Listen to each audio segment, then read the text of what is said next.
U.S. ramping up military commitment to Asia, Pentagon says. A senior Pentagon official said Monday that the United States is increasing its military commitment to Asia and strengthening its posture of deterrence by denial along a chain of islands that includes Japan, Taiwan, and the Philippines in a bid to maintain a favorable balance of power in the region.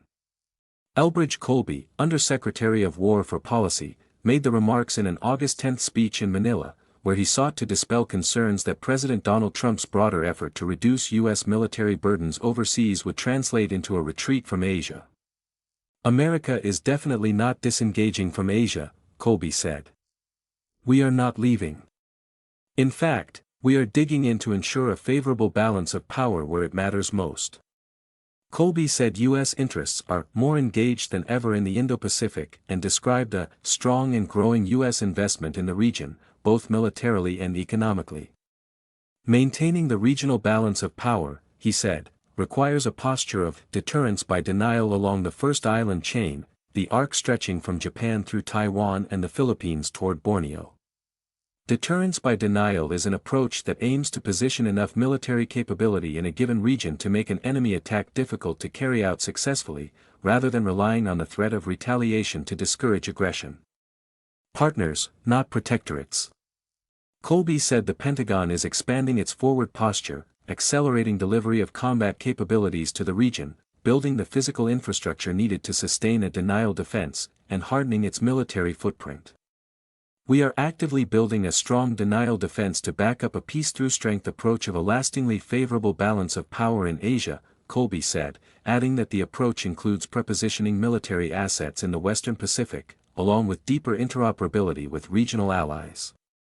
His remarks closely track Trump's national security strategy, released in December 2025, which calls for a U.S. military capable of denying aggression anywhere in the first island chain.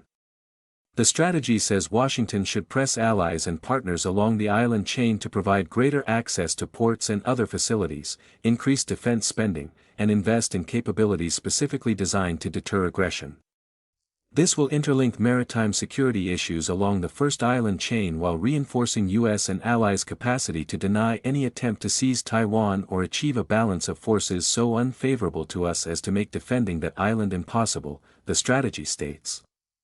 The document identifies China as the United States' chief long-term competitor while arguing that American economic, technological, and industrial strength will form the foundation of long-term deterrence.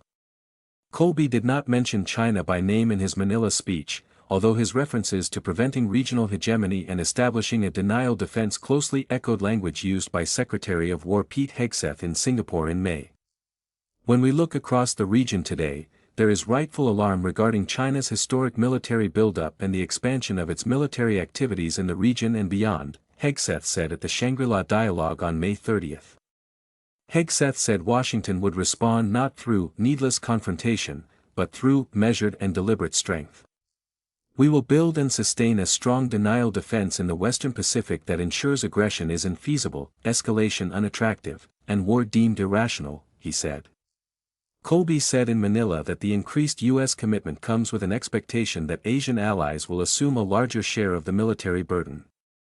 Asking countries to boost their defense spending should not be seen as a signal that Washington intends to withdraw, he added. When we ask our allies and partners to step up, to invest more in their own defense, and to take responsibility for their own sovereign security, we are not signaling abandonment, he said. We are looking for partners, not protectorates. When our partners are strong, deterrence is strong, he added. Colby's visit to Manila is part of his first official trip to Southeast Asia as Undersecretary for Policy.